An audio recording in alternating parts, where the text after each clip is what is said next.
Hello everyone. तो आज की क्लास में हम आपको बताने वाले हैं साझेदारी फर्म के बारे में कि साझेदारी फर्म क्या होती है, ठीक है, और क्या इसकी डेफिनेशन है, क्या इसकी विशेषता है, और एक होती है सीमित साझेदारी, उसका डेफिनेशन क्या होता है। वो सारी चीज़ें आज के लेक्चर में हम आपको वन बाई वन डिस्कस करने वाले हैं, ठीक है। कोई भी डाउट आता है तो आप हमें बता सकते हैं। ये आपका चैप्टर नंबर 1 है, यूपी बोर्ड कॉमर्स क्लास 12, ठीक है।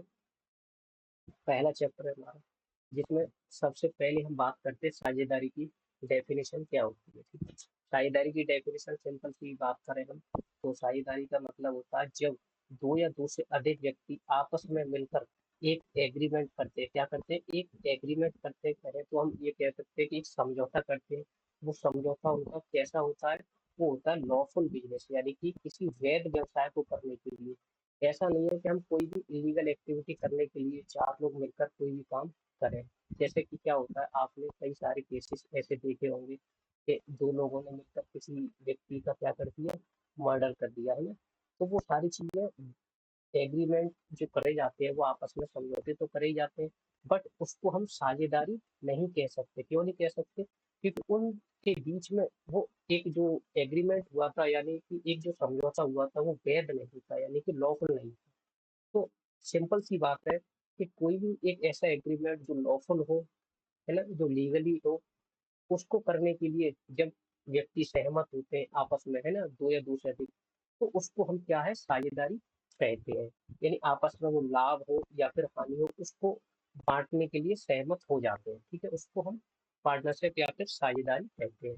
एक और आप याद रख सकते हैं इसमें सिंपल सी डेफिनेशन, जो कि है भारतीय साझेदारी अधिनियम 1932 की धारा 4 के अनुसार। क्या बोला है इसमें? कि साझेदारी उन व्यक्तियों के बीच एक ऐसा संबंध होता है जिसमें वो आपस में बिजनेस में जो भी उनको प्रॉफिट होते हैं, यानी कि लाभ होते हैं, उनको आपस में बांटने के लिए क्या हो जाते हैं, सहमत हो जाते हैं, ठीक है। तथा व्यवसाय सभी अथवा उनके द्वारा चलाया जाता है।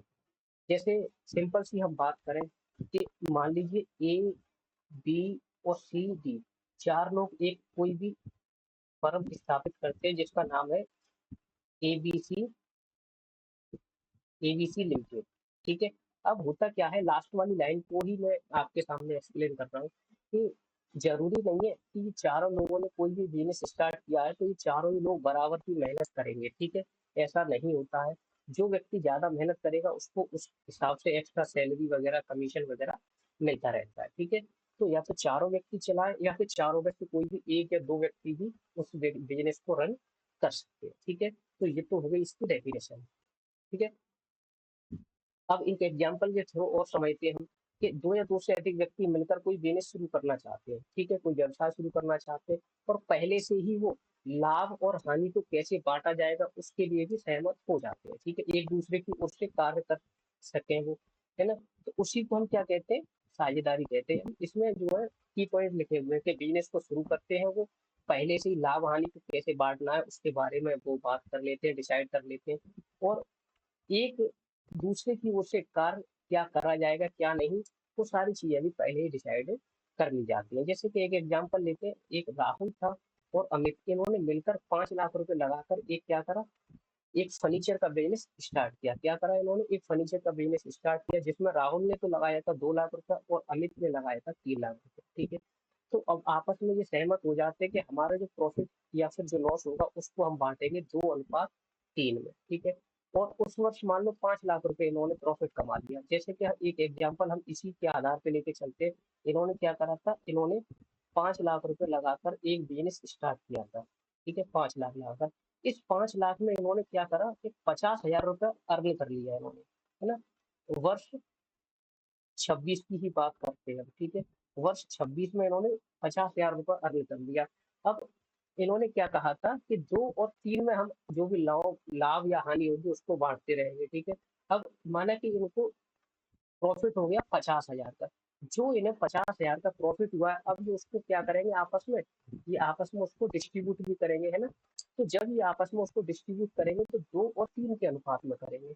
जैसे कि अगर मैं बात करूं इस 50,000 की बांटने की, तो इसको 2 और 3 में कैसे बांटा जाएगा उसको भी मैं आपको यहाँ बता देता हूँ, ठीक है। वो सारी चीजें मैं आपको जब इस पे न्यूमेरिकल कराऊंगा तो अच्छे से समझ आ जाएगी, ठीक है। यहाँ पर थोड़ी सी मिस्टेक है, ठीक है। तो अब इस 50,000 को कैसे बांटते हैं, जैसे कि मान लो पहला कौन है, अमित, ठीक है। तो हम यहाँ करेंगे अमित के लिए, है ना। अमित का रेशियो था 2, पहला जो था, है ना, तो 2 था, यानी कि इसको हम ऐसे बांटेंगे 50,000 रुपए मल्टीप्लाई करेंगे जिसके ब्याह पे बात हो रही है, यानी कि 2 अमित का है, और डिनोमिनेटर में रखते हैं इसका टोटल, टोटल क्या होगा, 2 और 3 5, ठीक है। 5 से 5 कैंसिल करेंगे, 1 टाइम जाएगा तो ये आ जाएगा 20,000, ठीक है, जो कि किसका हिस्सा है, अमित का है। तो 50,000 टोटल कमाया हमने, 20,000 अमित ले गया, तो अमित के बाद अब कौन रह गया, तो ये तो राहुल का हिस्सा था, है ना। ये 1 मिनट, यहाँ पर ये राहुल का हिस्सा था, ठीक है। और बचा कितना, 50,000 जो कमाया था हमने उसमें से 30,000 रुपये, जो 30,000 रुपये इसको मिल जाएगा। आप डिस्ट्रीब्यूट करने के लिए ऐसे कर सकते हो कि 50,000 में 3/5 कर सकते हो, ठीक है। 5 तो मल्टीपल डिनोमिनेटर में आएगा इनका योग, और 3 यानी कि बात हो रही है दूसरे बंदे की, ठीक है। तो जब हम इसको कट करेंगे और सॉल्व करेंगे तो ये 30,000 रुपये निकल आएगा, ठीक है। ये सारी चीजें साझेदारी में करी जाती है। अब आगे बात करते हैं इसकी डेफिनेशन के बाद विशेषताओं की, ठीक है। चाहे विशेषता लिखते हैं या फिर कह दे आपसे कि इसके क्या लक्षण होते हैं, बात एक ही है, ठीक है। तो आपको याद रखना है यही पॉइंट, ठीक है। अब एक एक करके इसके बारे में बात करते हैं, इसकी विशेषताओं की, ठीक है। देखो नोट डाउन करना है आपको इस सारी चीजों को, क्योंकि एग्जाम में ये चीजें पूछी जाती है आपसे, ठीक है। अब पहला पॉइंट है हमारा कि 2 या 2 से अधिक व्यक्तियों का होना इसमें, क्योंकि इसकी जब डेफिनेशन हमने पढ़ी थी तो बेसिक बात यही थी इसमें कि साझेदारी में कम से कम 2 व्यक्ति होने चाहिए, है ना। अगर 2 से कम है तो उसको हम साझेदारी नहीं कह सकते, ठीक है। कहा क्या गया है इसमें कि साझेदारी के गठन में कम से कम 2 व्यक्तियों का होना अति आवश्यक है, बिना इसकी साझेदारी आपकी नहीं चल सकती है। भारतीय कंपनी अधिनियम 2013 की धारा 464 के अनुसार एक साझेदारी संस्था में अधिकतम 50 ही साझेदार हो सकते हैं, ठीक है। यानी कि अगर हम बात करें तो कम से कम कितने होंगे, यानी कम से कम 2 होंगे, और अधिकतम की अगर हम बात करें तो अधिकतम होंगे इसमें 50, ठीक है। अधिकतम 50 होते हैं इसमें, ये बात आपको याद रखनी है। कब, भारतीय कंपनी अधिनियम 2013 के अनुसार, बट अगर आपको ये एक्ट मेंशन नहीं है तो साझेदारी अधिनियम जो 1932 अपना चलता है उसमें कोई भी लिमिटेशन नहीं लगा रखी है, ठीक है। अगले पॉइंट की ओर आते हैं। अगले पॉइंट में क्या बोला गया है कि लिखित या फिर मौखिक समझौता भी आपका हो सकता है, जैसे आप ओरली या फिर रिटन, कैसे भी आप साझेदारी की जो एग्रीमेंट है उसको कर सकते हैं, ठीक है। बट जो रिटेल में होता है कहीं ना कहीं वो ज्यादा वैलिड होता है, क्यों, क्योंकि बाद में कोई ना कोई अड़चन आ जाती है, आपस में कोई मतभेद हो जाते हैं, तो उसके लिए रिटेन एग्रीमेंट को ज्यादा वैलिड माना जाता है, ठीक है। तो साझेदारों के बीच जो समझौता होगा वो आपका एग्रीमेंट तो होगा ही होगा, बट वो एग्रीमेंट आपका मौखिक या लिखित किसी भी प्रकार का हो सकता है, जो भी आपको कन्वीनियंस, जो भी आपको सुविधाजनक लगता है। बट मौखिक समझौता भी आपका वैध माना जाता है, लेकिन विवाद होने से या विवाद बचने होने के बाद जो जिससे बचा जा सकता है तो लिखित को ही प्राथमिकता ज्यादा दी जाती है, क्यों, क्योंकि आपके पास एक वैलिड रीजन रहता है ना, एक वैलिड रीजन रहता है कि हम दोनों लोगों ने मिलकर एक एग्रीमेंट करा था, ठीक है। लेकिन मौखिक की बात होगी तो मौखिक में बात है झूठी भी आ सकती है, ठीक है। तो बिजनेस चलाने के लिए आपस में एक एग्रीमेंट होना चाहिए, वो एग्रीमेंट आप कैसा भी रख सकते हो। अगले पॉइंट की ओर आते हैं तो वैध व्यवसाय का होना। हमने इसकी डेफिनेशन पढ़ी थी तो वहां पर हमने पहले ही बात करी थी कि जो आपके बीच में एक एग्रीमेंट होगा वो कैसा होना चाहिए, वो लॉफुल होना चाहिए। कैसा होना चाहिए, वो लॉफुल होना चाहिए। इलीगल एक्टिविटी आपकी इसमें कंसीडर नहीं करी जाती है, ठीक है। तो साझेदारी समझौते का लाभ कमाने के उद्देश्य से किसी भी वैध व्यवसाय को चलाने के लिए किया जाता है ना? कोई भी एक वैध व्यवसाय होना चाहिए कि किसी संपत्ति का मात्र सह स्वामित्व होने की कोई हम साझेदारी नहीं दे सकते। जैसे कि एक एग्जांपल मैंने यहाँ पर मेंशन कर रखा है कि राम श्याम 2 लोग थे, इन्होंने एक मकान खरीदते हैं। ये क्या करते हैं, एक मकान खरीदते हैं, तो वो संयुक्त रूप से उस मकान के स्वामी होंगे। क्यों होंगे, क्योंकि दोनों ने मिलकर ही उस मकान को परचेज किया है। लेकिन साझेदारी नहीं कह सकते हम इसको, क्योंकि ये लाभ कमाने के उद्देश्य से मकान नहीं खरीदा गया है ना, या फिर बेचा गया है। उन्हें तब हम साझेदार मानेंगे जब साझेदारी के कोई वैध व्यवसाय हो उनके बीच, यानी कोई व्यवसाय अवैध तरीके से संचालित किया जा रहा है तो उसको हम साझेदारी में कंसीडर नहीं करके चलते। ठीक है, बात क्लियर है। अब आते हैं असीमित उत्तरदायित्व। ठीक है, देखो इसको थोड़ा सा ध्यान से पढ़ना क्योंकि यहाँ से एमसीक्यू कई बार आया है। देखो एक इसके साथ एक पॉइंट और मैं आपको बताना चाह रहा हूँ, कंपनी वाला। ठीक है, एक होती है कंपनी, एक होती है साझेदारी। ये दोनों ही चीजें क्या है आपकी, अलग अलग है। क्या है इनमें दोनों में थोड़ा सा डिफरेंस, कि जो कंपनी होती है ना, इसका जो उत्तरदायित्व होता है वो सीमित होता है। क्या होता है, वो सीमित होता है। क्यों होता है, क्योंकि कंपनी जो रन होती है उसमें साझेदारों का, शेयर होल्डरों का पैसा लगा हुआ होता है। जिसके पास जितने भी शेयर होते हैं उस आधार पर वो कंपनी में हिस्सेदारी रखता है। ठीक है, तो अब मान लीजिए एक व्यक्ति है ए, इसने क्या करा कि 100 शेयर खरीदे किसी कंपनी के। 100 शेयर को इसने क्या करा कि 100 शेयर खरीदे और एक शेयर की वैल्यू मानते हैं 100 रुपए ही थी, तो 10,000 रुपए इसने लगाया। तो अब अगर कंपनी में कोई भी हानि हो जाती है तो उसके लिए उसकी रेस्पॉन्सिबिलिटी केवल 10,000 तक की ही रहेगी, इससे ज्यादा नहीं रहेगी। ये तो होता है कंपनी में नियम, एक सीमित दायित्व होता है। बट अभी हम पढ़ रहे हैं साझेदारी, तो साझेदारी में जो साझेदारों का दायित्व होता है वो अनलिमिटेड होता है। कहने का मतलब कि असीमित होता है। आपको अगर कोई बड़ी जनहानि हो जाती है, बड़ी कोई हानि हो जाती है, तो उस केस में आपने मान लो कैपिटल तो लगाया था 2 लाख रुपया, लेकिन उससे काम नहीं चलेगा। आपको अगर लॉस हो गया 3 लाख का, तो जो 1 लाख रुपया रिमेनिंग रह गया ना, ये आपको अपनी पर्सनल संपत्तियों को बेचकर जो है वो फर्म में लाना होगा। ठीक है, वहां पर आपकी पर्सनल संपत्तियों को भी कंसीडर कर लिया जाता है। फर्म के ऋणों के भुगतान के लिए भी साझेदारों को अपना व्यक्तिगत संपत्ति का प्रयोग करना पड़ सकता है, कि अगर मान लो कोई आपने बाहर से लोन ले रखा होगा तो उसको भी आपको पे करना पड़ेगा। ठीक है, अगला है कि लाभ हानि का विभाजन। लाभ हानि के विभाजन की बात करें हम यहाँ पर, तो पहले ही जब आप एक एग्रीमेंट बनाते हो बिजनेस को स्टार्ट करने से पहले, तो वही डिसाइड कर लेते हो कि हमको जो लाभ या फिर हानि होगी उसको किस आधार पे बांटा जाएगा, क्या हमारा रेशियो रहने वाला है। ठीक है, साझेदार जो होते हैं बिजनेस को चलाने के लिए लाभ हानि को एक निश्चित अनुपात में विभाजित करते हैं। जैसे कि एक अभी हमने पढ़ा था, एक तो था राहुल।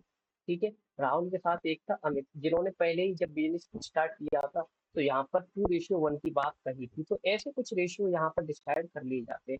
बट आप इस बात से कंफ्यूज ना हो, अगर मान लीजिए किसी भी क्वेश्चन में आपको रेशियो नहीं दे रखा है तो उस केस में आपको जो भी आप प्रॉफिट या लॉस होगा उसको बराबर डिस्ट्रीब्यूट करेंगे। ठीक है, तो लाभ हानि के विभाजन की बात हो गई। अब आते हैं अगले पॉइंट पे, रजिस्ट्रेशन पे। तो साझेदारी का पंजीयन कराना अनिवार्य नहीं है। ये क्या है कि ऐच्छिक है ना। ऐच्छिक का मतलब हमारी इच्छा है, हम अपनी इच्छा अनुसार इसको कराएं या ना कराएं, कोई भी मैंडेटरी नहीं है। बट फर्म के केस में तो ये है ना। अब कंपनी के केस में ये मैंडेटरी होता है, कंपनी को अपना रजिस्ट्रेशन कराना पड़ता है। ठीक है, लेकिन साझेदारी में ये ऐसा नहीं होता है। अब बात करते हैं आगे व्यवसाय के संचालन की। संचालन की बात करें तो बिजनेस का संचालन फर्म का प्रत्येक सदस्य स्वयं से, आपसी सहमति से और एग्रीमेंट के आधार पर, या फिर किसी एक साझेदार द्वारा किया जा सकता है। मतलब क्या हुआ इसका, कि मान लो आपका बिजनेस तो चल रहा होगा है ना, बट उस बिजनेस को चलाने के लिए हमने स्टार्टिंग में जो बात करी थी कि एक यहीं पे बात कर ले, एक राहुल और एक की अमित की ही बात कर लेते, एक तो राहुल था और एक अमित था, है ना। अब ये जरूरी नहीं है कि दोनों ही लोग काम करेंगे उसमें, राहुल अकेला भी काम कर सकता है और अमित ये कहते हैं कि भाई तेरे को हम एक्स्ट्रा पैसा पे करते रहेंगे, तो ये भी चीजें चल जाती है। ठीक है, बिजनेस का संचालन एक व्यक्ति द्वारा या सभी साझेदारों द्वारा भी करा जा सकता है। ठीक है, अगले पॉइंट की ओर आते हैं, तो स्वामी और एजेंट। जो भी साझेदारी फर्म में होते हैं, जैसे कि राहुल अमित की ही बात फिर से कर लेते हैं, एक राहुल था और एक था अमित। तो ये आपस में क्या है, कंपनी के स्वामी भी होंगे, यानी कि इन दोनों को हम ओनर भी कहेंगे, है ना। ये दोनों क्या है, कंपनी के मालिक भी हैं, और मालिक के साथ साथ ये एजेंट भी है, एजेंट संबंधी कार्य भी ये करते हैं। ठीक है, अर्थात प्रत्येक साझेदारी फर्म का स्वामी भी होता है और एजेंट भी होता है। ठीक है, ऐसा एक न्यूमेरिकल जो आपका एमसीक्यू बन चुका है पहले एग्जाम में। ठीक है, तो इसको आप याद रखिए कि कोई भी साझेदार स्वामित्व भी रखता है और आपसी एजेंट भी होता है ना। स्वामी की तरह वह बिजनेस में पूंजी लगाता है तथा लाभ प्राप्त करने का अधिकारी भी होता है, और एजेंट की तरफ प्रत्येक साझेदार के लिए उत्तरदायी भी होता है, जिनके लिए फर्म उत्तरदायी। जैसे कि अब मान लीजिए, इसको मैं एक सिंपल सी एग्जांपल से आपको समझाने की कोशिश करता हूँ, ठीक है। जैसे ये ऐसा कर, एक तो राहुल और अमित दोनों ने क्या करा, काम कर रहे थे, ठीक है। अब बिजनेस में कोई एक लॉस हो जाता है, मान लीजिए किसी भी एक साझेदार की वजह से हो जाता है, या कोई भी एक इलीगल एक्टिविटी घट जाती है, ठीक है। और उस आधार पे फर्म को क्या है, एक हानि उठानी पड़ती है 10,000 रुपए की, क्या है, एक लॉस हो जाता है इनको 10,000 का। तो राहुल की वजह से हुआ मान लीजिए, तो क्या इसके लिए अमित रेस्पॉन्सिबल नहीं है? बिल्कुल माना जाएगा, अमित भी इसके लिए रेस्पॉन्सिबल होगा। क्यों होगा? क्योंकि वो भी इसका स्वामी है, पहले ही ये दोनों मालिक है इसके। तो एजेंट संबंधी कार्य का मतलब यही है कि अगर एक व्यक्ति के द्वारा कोई भी कार्य घट जाता है, तो उसकी रेस्पॉन्सिबिलिटी उस एक व्यक्ति की नहीं है, दोनों ही व्यक्तियों की रेस्पॉन्सिबिलिटी है, कोई भी चीज गलत हो या फिर सही हो, ठीक है। इसमें देखिए, अगला पॉइंट है हमारा इसमें कि व्यवसाय का पृथक अस्तित्व नहीं है, ठीक है। मतलब क्या है कि साझेदारी में केवल वे व्यक्ति ही साझेदार हो सकते हैं जिनका व्यवसाय से पृथक अस्तित्व नहीं है, मतलब सेपरेटली एक्टिविटी नहीं है उनकी, बिजनेस से अलग नहीं है, no separate existence from business. यानी कि अगर बिजनेस से सेपरेट लीगल एंटिटी की जो बात करते हैं हम, यानी कि 11th स्टैंडर्ड में आपने ये पढ़ा हुआ एक एक कंसेप्ट होता है सेपरेट लीगल एंटिटी, है ना। सेपरेट लीगल एंटिटी वाला कंसेप्ट पढ़ा होगा, तो वहां पर अच्छे से ये चीजें बताई जाती है कि बिजनेस और मालिक दोनों चीजें क्या है, अलग अलग है। बट यहाँ पर ऐसा नहीं होगा, है ना। जिनका व्यवसाय से अलग स्वामित्व होगा, मतलब हम ये कह सकते हैं कि यहाँ पर हम ऐसा नहीं कहेंगे कि बिजनेस अलग है और मालिक अलग है, नहीं। बात है कि ये मालिक पे केस किया जाएगा इस केस में, ठीक है। कंपनी के केस में ऐसा नहीं होता था। डेफिनेशन का तो हमने कर ही लिया था अभी, साझेदारी का लास्ट पॉइंट है ये हमारा, है ना। इस विशेषताओं का हित हस्तांतरण का प्रतिबंध क्या होता है इसमें, कि राहुल और अमित की हम बात फिर से करते हैं। एक राहुल और अमित दोनों लोग क्या कर रहे हैं, एक व्यवसाय कर रहे हैं, ठीक है। अब अमित क्या चाहता है, अमित ये कहता है भाई कि मुझे अपना जो भी काम मैं करता हूँ, है ना, यानी कि मैंने मान लो 3 लाख रुपए लगाया, अमित ने क्या लगाया, 3 लाख रुपए लगाया, और इसका तो था 2 लाख रुपए, इसमें क्या लगाया था, 2 लाख रुपए लगाया था। अब अमित चाहता है कि मेरा जो पैसा लगा हुआ है, या फिर मेरे पास जो ओनरशिप है, मेरे पास जो ओनरशिप है, उस ओनरशिप को मैं कर क्या है, ट्रांसफर करना चाहता हूँ, मैं ट्रांसफर करना चाहता हूँ, ठीक है, किसी अदर कंपनी को। तो ऐसा ये नहीं कर सकता, क्यों नहीं कर सकता, इसके रेस्ट्रिक्शंस है। अतः साझेदारी में साझेदार द्वारा अपना हित हस्तांतरण किसी भी व्यक्ति को नहीं किया जा सकता। कोई भी साझेदार कब कर सकता है अपना हस्तांतरण किसी अदर व्यक्ति को, जब जैसे अमित चाहता है कि मैं राजेश को अपना हित हस्तांतरण कर दूं, यानी कि जो भी चीजें मेरे पास है फर्म की, अपना मालिकाना हक उसको दे दूं। बट ऐसा कब करेगा ये, जब राहुल कह देगा, राहुल की सहमति जब तक नहीं होगी तब तक ये काम ऐसा नहीं कर सकता, ठीक है। बात क्लियर है इस पॉइंट की, इसमें यही था। अगला बात करते हैं हम साझेदारी के प्रकार, यानी कितने तरीकों की साझेदारी होती है। एक तो हम बात करते हैं, पहला है हमारा पॉइंट कि दायित्व के आधार पर साझेदारी भी होती है, ठीक है। क्या है, दायित्व के आधार पर, दायित्व का मतलब क्या होता है, लायबिलिटी के आधार पर, ठीक है। लायबिलिटी के आधार पर अगर साझेदारी की हम बात करते हैं, तो यहाँ पर क्या है कि सीमित दायित्व साझेदारी अधिनियम 2008 के अंतर्गत एक लिमिटेड लायबिलिटी पार्टनरशिप स्थापित करी गई है, ठीक है। इसमें क्या होता है कि सीमित दायित्व साझेदारी में सदस्यों का दायित्व क्या रहता है, सीमित रहता है। बट नॉर्मली हमने अभी पार्टनरशिप में क्या पढ़ा था, कि साझेदारों का दायित्व क्या रहता है, असीमित रहता है ना। लेकिन आपने स्टार्टिंग में ही अगर सीमित दायित्व वाली अगर कोई पार्टनरशिप स्थापित करी है, तो उस केस में आप ऐसा कर सकते हो कि आपने 2 लाख रुपए लगाया, तो वहीं तक आपका दायित्व है, घर से लाके आपको नहीं देना पड़ेगा, तो कोई भी ज्यादा लॉस हो जाता है तो उस केस में, ठीक है। एक तो सीमित दायित्व साझेदारी हो गई, जिसमें निजी संपत्तियों पर फर्म का कोई भी अधिकार नहीं होता, किसमें, सीमित केस में, ठीक है। अब बात करते हैं, इसी का एक अपोजिट है असीमित दायित्व वाली साझेदारी। असीमित में क्या होगा, जो हम नॉर्मली पढ़ के आए थे कि सभी साझेदारों का दायित्व असीमित होगा। कहने का मतलब दायित्व को चुकाने के लिए उनकी जो व्यक्तिगत संपत्तियां हैं, व्यक्तिगत एसेट्स है, उनको भी कंसीडर करा जाएगा। यहाँ पर उनकी पर्सनल संपत्तियों को भी हम इंक्लूड करके चलेंगे, बट पहले केस में हम यहाँ पर नहीं चलते थे। ठीक है, दो तरीके से हो गया ये दायित्व के आधार पर। अब समय के आधार पर क्या है कि मान लीजिए आपने स्टार्टिंग में ही पार्टनरशिप स्थापित करी, यानी 2026 में आपने कोई एक एग्रीमेंट करा, दोनों ने, राहुल और अमित ने। ठीक है, तो राहुल और अमित ने एग्रीमेंट करा और पहले ही इन्होंने विचार कर लिया कि हम 5 वर्ष तक इस साझेदारी को चलाने वाले हैं। ठीक है, क्या है, 5 वर्ष तक इस साझेदारी को चलाने वाले हैं, तो फिर उतने ही समय तक ये रहेगी। जैसे ही वो 5 वर्ष पूरे होंगे उसके, उसको डिजोल्व कर दिया जाएगा, यानी कि खत्म कर दिया जाएगा। ठीक है, तो उसको कहते हैं निश्चितकालीन साझेदारी। बट जब आपने ऐसी कंडीशन में पहले नहीं रखी है तो उसको हम अनिश्चितकालीन साझेदारी कह देंगे, यानी ऐसी साझेदारी जिसकी स्थापना के समय हमने कोई भी समय की बात नहीं करी थी, तो वो अनिश्चितकालीन साझेदारी हो जाएगी। अब आती है उद्देश्यांशा। उद्देश्य में हम ऐसा कह सकते हैं जैसे कि अभी फिर से उन्हीं दोनों को लाते हैं, है ना। एक तो राहुल था और अमित था।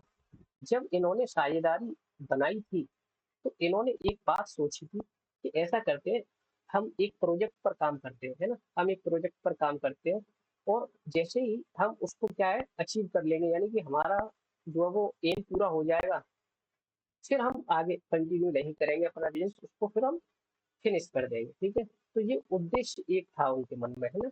यानी कि यदि सभी साझेदार निश्चित अवधि में साझेदारी की अवधि समाप्त होने के बाद भी साझेदारी रखना चाहते हैं तो उसको तो ऐच्छिक, यानी कि ये तो उद्देश्य में बता रहा हूँ मैं अभी, है ना। ऐच्छिक वाली क्या है, तो उनकी इच्छा अनुसार कभी भी उसको खत्म करा जा सकता है एक नोटिस देकर। ठीक है, लेकिन विशिष्ट साझेदारी जो इसकी एग्जाम्पल है, विशिष्ट साझेदारी यानी किसी निश्चित कार्य के लिए स्थापित करी हुई थी और जैसे ही वो कार्य पूरा हो गया वो स्वतः ही समाप्त हो जाएगी आपकी साझेदारी। ठीक है, ये तो थी विशिष्ट साझेदारी।